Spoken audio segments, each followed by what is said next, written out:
Daphne arrives at the Bridgerton house just as Violet, Benedict, Anthony, Francesca, Gregory, and Hyacinth are huddled around a door waiting for it to open. Daphne tries to tell them to let Eloise come out on her own.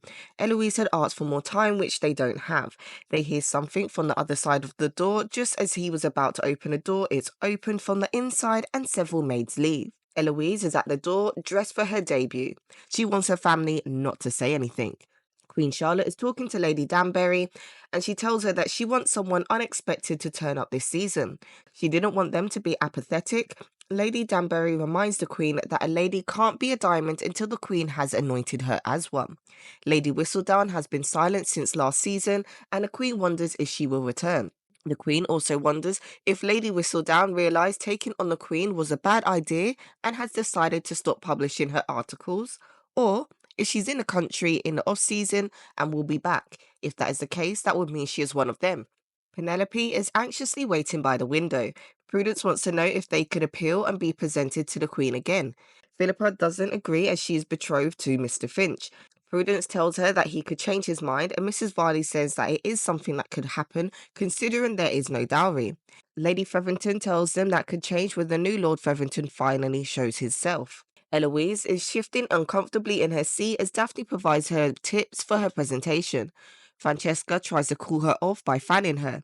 Daphne continues with her coaching, and Eloise grabs the fan and begins to frantically fan herself. Anthony does not think he will have any difficulties this season, seeing as Simon managed to do it the prior season. He does have a list of attributes that he is looking for in a wife and begins to list them off. The presentations have begun, and Cordelia Patridge is the first to be introduced to the Queen, followed by Lady Abigail Evans, Mary Ann Hallwell, and Margaret Goring. Eloise is still trying to persuade Violet to not let her debut. Violet doesn't allow her to sit out and tells her that Eloise will always be a diamond to her no matter what happens. Eloise wishes that she had Penelope with her. Meanwhile, Penelope is still waiting by the window until Portia tells her to step back. It's Eloise's turn to be introduced to the Queen, and Eloise hesitantly takes a step into the room. The Queen grimaces when she sees Eloise struggling to walk forward. From the sidelines, Daphne reminds Eloise to smile. Before Eloise reaches the Queen, someone brings in the new Lady Whistledown on a tray which is presented to the Queen. The Queen grabs it, declares that she has seen enough and leaves. Eloise, happy to be free, wastes no time in running out of the room. Everyone in the room is given a copy of Lady Whistledown. Daphne, glad to be with courtship, wishes Anthony good luck. Portia mentions that Lady Whistledown must have help just as Penelope looks out the windows where she receives a signal. Penelope is in a coach and she pulls out her disguise. In the print shop, Penelope puts on an Irish accent. She's pretending to be a servant who works under Lady Whistledown. She is trying to renegotiate the deal she has with Mr. Harris. She tells him what her mistress wants, she gets, and that she has no problem taking her business elsewhere. Before leaving, she tells him that he should pay the delivery boys more. Back at home, Penelope hides her money under the floorboards. Penelope then tells Portia that she's going to the market with her pin money. Portia just waves her off as she, Prudence, and Philippa are engrossed in the latest Lady Whistledown. Lady Whistledown has challenged the Queen to name the season's diamond. At the Bridgertons, Gregory and Eloise are dancing while Francesca plays the piano. Hyacinth remarks that Eloise is not a good dancer. Eloise overhears this, and Gregory steps on Eloise's foot and asks if she is done. Violet tells Eloise she needs to practice more in order to catch the Queen's eye. Anthony enters and tells the family that Colin has added Albania to his travels. Eloise remarks how nice it must be to decide that since he's a man. Anthony turns down the invite to join them for tea as he needs to fill the coffers at the Modiste and then oversee the hiring of additional staff. Wasting no time in finding a wife, Anthony has made a list and arranged interviews for the eligible misses. Anthony is working on the family affairs, and when he is done, he goes to meet with the many ladies. While walking with Cordelia Patridge, he asks her if she is looking forward to having any kids. She says that she is, but struggles to give a good answer when he asks how many. Next, he's eating with Abigail Evans, who tells him she wants 3 children.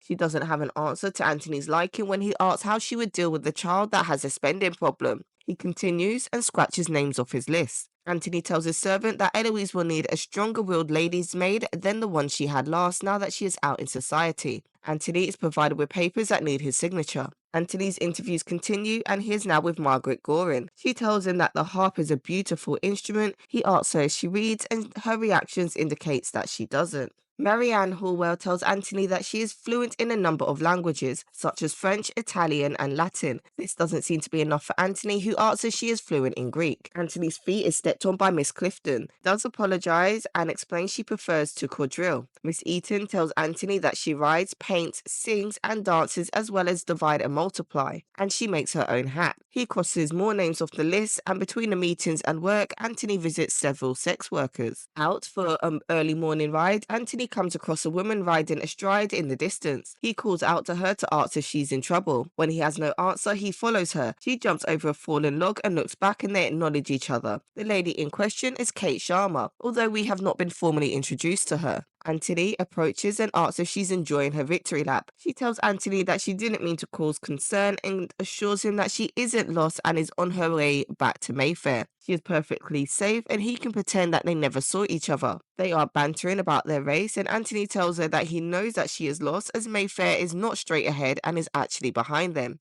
She turns around and rides away, leaving Anthony smiling in the distance. Edwina Sharma is looking at a portrait on her wall. Her mother Mary asks her to explain what she means that Kate was not in her room. Edwina had gone looking for Kate but found that her room was empty. Lady Danbury arrives and she greets Mary warmly. It has been many years and Lady Danbury is glad to see her after so many years. Mary introduces Lady Danbury to Edwina. Just when Lady Danbury asks about her other child, Kate arrives and introduces herself. Lady Danbury is grimacing at Kate's dog Newton. Edwina asks if Lady Danbury will be hosting the first ball of the season. Mary mentions that they are happy for the upcoming season and Lady Danbury would have ensured their first presentation for the Queen.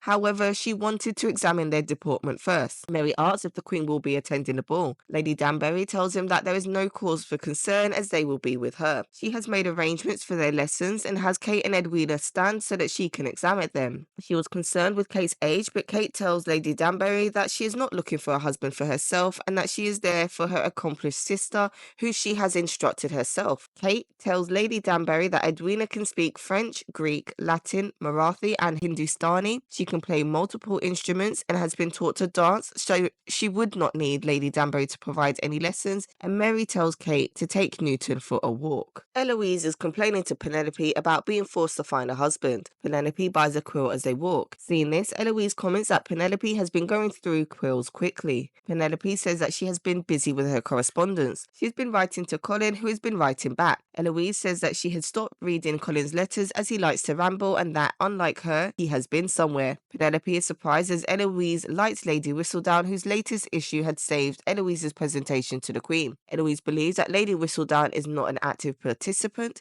and only repeats what she hears. She didn't mind her silence while everyone was in the country as it allowed her to read other articles. Mrs. Varley asks if Portia wishes to make potatoes for the ladies. Philippa is fed up of potatoes and asks why they are always eating them. They are eating them as Mrs. Varley is being forced to do the work that used to be done by many others as all other staff have left. Portia assures them that this will all change when the new Lord Featherington arrives. She believes that he must be cruel as he has been keeping them waiting for so long. Portia had heard that he has sent his only son to the Americas as he had questioned his word and he might turn them all out of the house as well. Penelope wonders about Philippa's dowry as there is no money for dresses or staff. Portia is not concerned and believes that he will be a gentleman and keep a gentleman's agreement. Matches need to be found for Prudence and Penelope before he arrives as he might have a say in the matter. Mrs. Varley suggests selling the silverware to make money. Edwina finds Kate holding up a dress, examining it. When Edwina asks about it, Kate replies with a smile that the dresses are for Edwina. Kate tells her that she'll be happy to stay single and dote on Edwina's future children. Edwina feels nervous and hopes people will like her. She also noticed that their mother is anxious, having endured a lot of criticism. People will question their family and their relationship, but Kate reassures her, saying they're sisters and nothing can change that. Besides, Lady Danbury will be there to help. Edwina dreams of marrying a titled man like a duke or a prince, but Kate reminds her that it's not about the title, it's about true love. Kate picks out a dress for Edwina to wear. Kate, Edwina, Mary, and Lady Danbury arrive at the ball. Kate whispers to Edwina to remember to breathe. Lady Danbury points out the Marquis of Ashdown. He's young but very wealthy. Then she spots the Earl of Gloucester, whose wife died of influenza, and suggests Kate might consider him.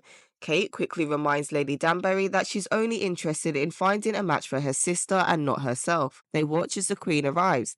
Lady Danbury and Mary approach her, making Mary nervous. The Queen compliments Lady Danbury's ball, but boasts that her own will be more exclusive. She introduces the Sharmas as her special guests for the season. However, the Queen seems annoyed that Mary left without saying goodbye years ago. Violet, Eloise, Anthony, and Benedict enter the ball.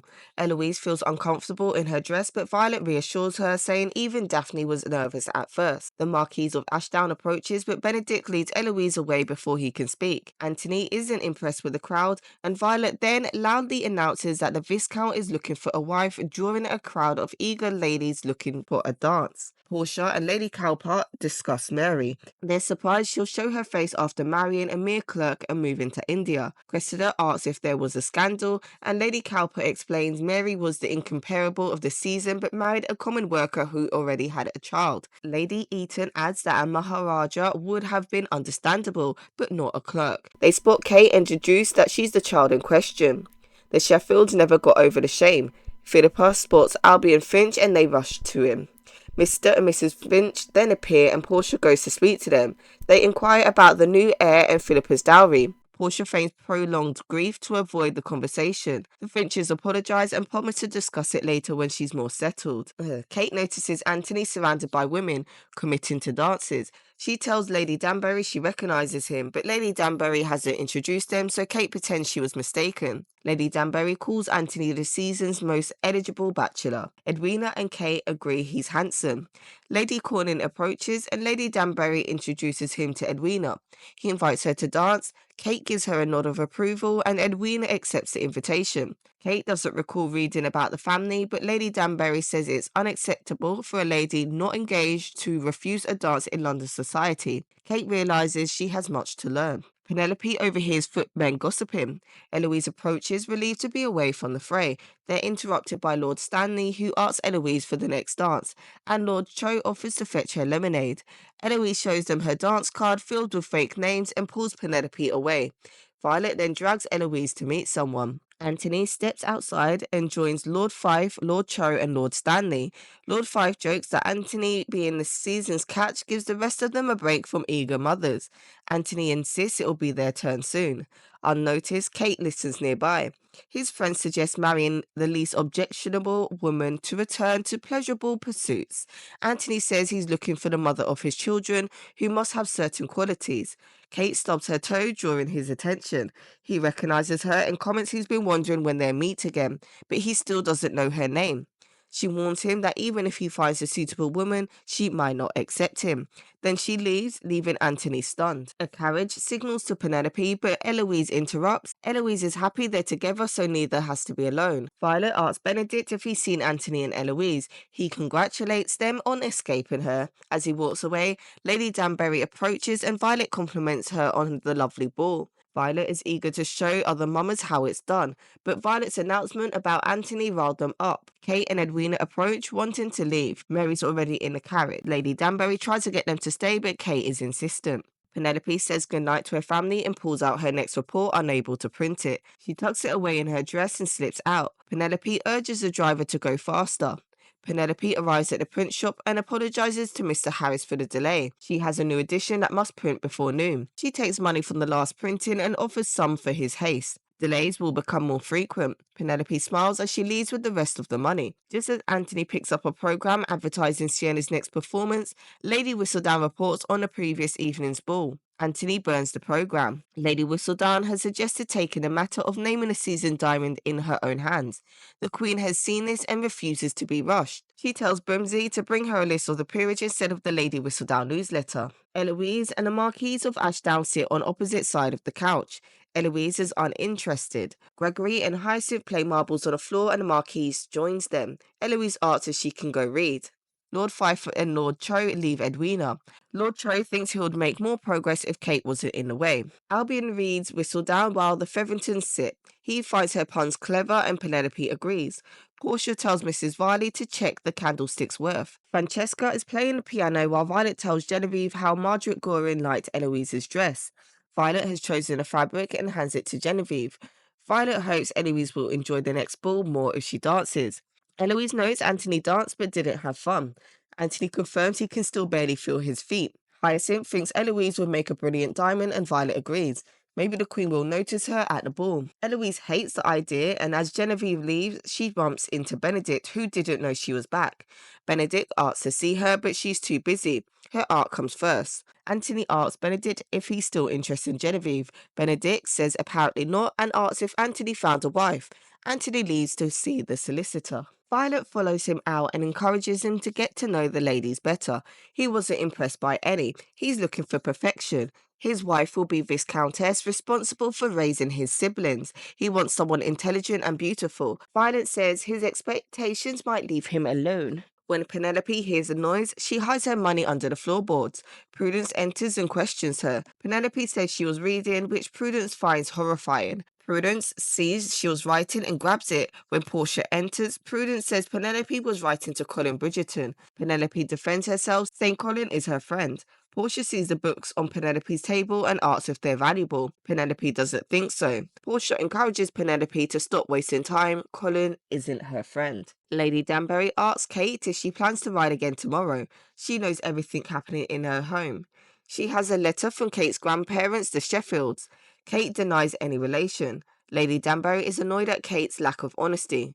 Kate apologizes for riding unchaperoned. Lady Danbury is more concerned about the real reason for their coming to London.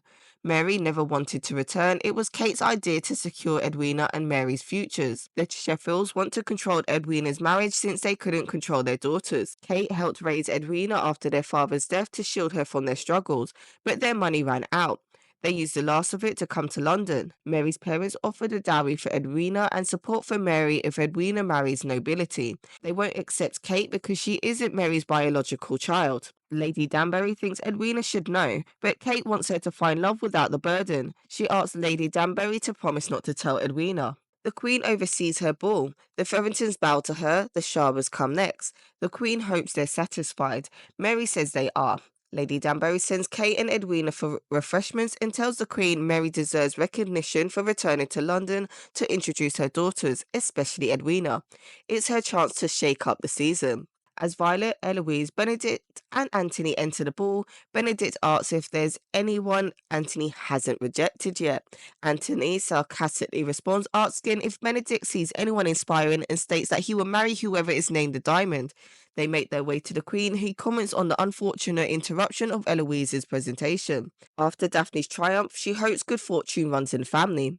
Eloise compliments the ball, adding that she's more of an emerald person herself. The Queen laughs, mentioning her favourite necklace is emerald. She's impressed Eloise knew that and notes her improvement since last year. Benedict teases Anthony, asking what will happen if Eloise is named the Diamond.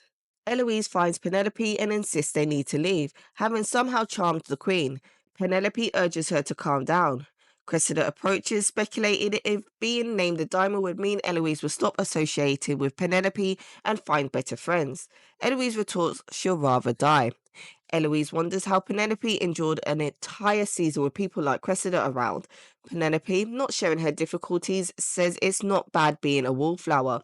She gets the first glass of lemonade, knows the best dancers from watching, and can tell when a suitor is serious about how he looks at a lady dancing with another. She also hears footmen's secrets. Eloise suggests Penelope doesn't have to pretend to enjoy society. Penelope asks if Eloise isn't even a little amused by Lady Whistledown. Eloise admits she thought she would miss Whistledown, but now she's back reporting the same things, reminding Eloise that she's trapped.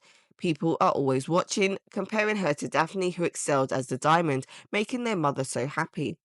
Eloise can't and doesn't want to live up to that feeling like a disappointment. Penelope notes that while no one notices her, invisibility brings freedom. Eloise wonders if that's why Whistledown remains anonymous. The Queen announces that the season's Diamond is Edwina Sharma. Brimsley brings Edwina to the Queen as everyone applauds. Anthony steps forward with other suitors. The Queen introduces him to Edwina and he asks her for a dance. She accepts and takes his hand. Kate thanks Lady Danbury, but Lady Danbury reminds her that the work isn't over yet. As they dance, Anthony asks Edwina the questions he's prepared for all potential brides, impressed by her education and grace. He asks to speak with her father, and she reveals her father died years ago. Anthony shares that his father did too.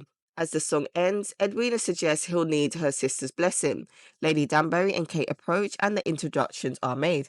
Anthony is startled to see that Kate is Edwina's sister. Kate quietly tells Edwina not to go near Anthony as they walk away. Violet comments that Edwina is a lovely diamond and Anthony declares his intent to marry her. Kate says there are things she needs to tell Edwina. The Featheringtons return home to find a large amount of luggage in the foyer. Mrs. Varley informs them that the new Featherington has arrived. Jack Featherington, the son of the believed heir, descends the stairs. He explains his delay was due to coming from America and mentions he's already started taking care of things, including paying Philippa's dowry and moving Portia's things out of what is now his bedchamber. Lady Whistledown announces a shift in her reporting, criticising the practice of naming a diamond and advocating that women should be valued for their character and accomplishments instead. Eloise, being fitted for a dress, reads the pamphlet and smiles, loving the sentiment. The Queen reads the report and comments that Edwina has a lot of work to do this season. That's it for the Bridgerton recap. Please don't forget to like, comment and subscribe and stay tuned for the next recap.